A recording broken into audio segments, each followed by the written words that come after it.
देखो आमको कहगला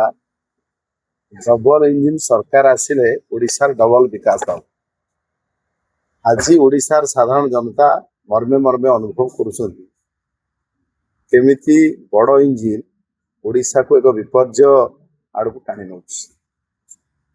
गत सरकार समय नवीन पट्टनायक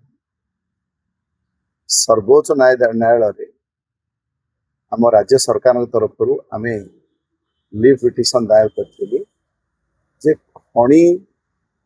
रॉयल्टी एवं टैक्स आदाय कर क्षमता राज्य सरकार को दिया जाऊ जो राज्य मानक खनिज पदार्थ मौजूद अच्छी एवं ये केस रे बहुत दीर्घदिन लड़ाई पर आमर विजय होता एवं केंद्र सरकार सुप्रीम कोर्ट कही जे से क्षमता राज्य सरकार मान को दिगला एवं ता सहित बकया पैसा 2026 मसीह किस्ती करिकी से राज्य सरकार को देबे बोली ये निष्पत्ति आफिडेविट आकार केंद्र सरकार सुप्रीम कोर्ट में जनई एथिपाई आम ओडिशा को बहुत आर्थिक सहायता मिलवा कथा किंतु 2026 रे ये पैसा आमको दबा पूर्वर केंद्र सरकार आउ गोटे फाउल गेम खेली गोटे पार्लियामेंट रे गोटे बिल आनी एवं से राज्य सरकार मान पाखु खणी रॉयल्टी एवं खणी टैक्स बसैबार अधिकार छड़े नहीं एवं पुराना बकया जो माने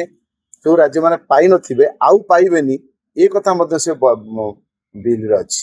ये हूँ ओडिशा भली खनिज पदार्थ मौजूद राज्य मान प्रति गोटे केन्द्र गोटे चरम अवहेला चरम षड्यंत्र कहले अत्युक्ति हम नहीं। ये केवल बड़ बड़ शिल्पपति मानक संतुष्ट करी सेमान जगह मोटा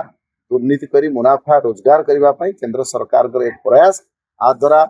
ओडिशा राजकोष आहरी खाली ओडिशार जो गरीब लोकों विभिन्न योजना सरकार घोषणा कर खाली घोषणा रही कौन घोषणा तो कार्यकारी होनी काम होना आहरी प्रभावित हम आप देखिए 2024 ठू खनिज रॉयल्टी खणी जो रॉयल्टी आम केंद्र सरकार राजस्व पाउथिले ता धीरे धीरे कमी कमी कमी कमी आसूची एवं एबे जो केंद्र सरकार बिल आनले आ द्वारा आहरी कमी जीवो एवं आमर ओडिशार प्रगति बाधाप्राप्त हो आम आर्थिक अवस्था विपर्यस्त आड़ को गति करे।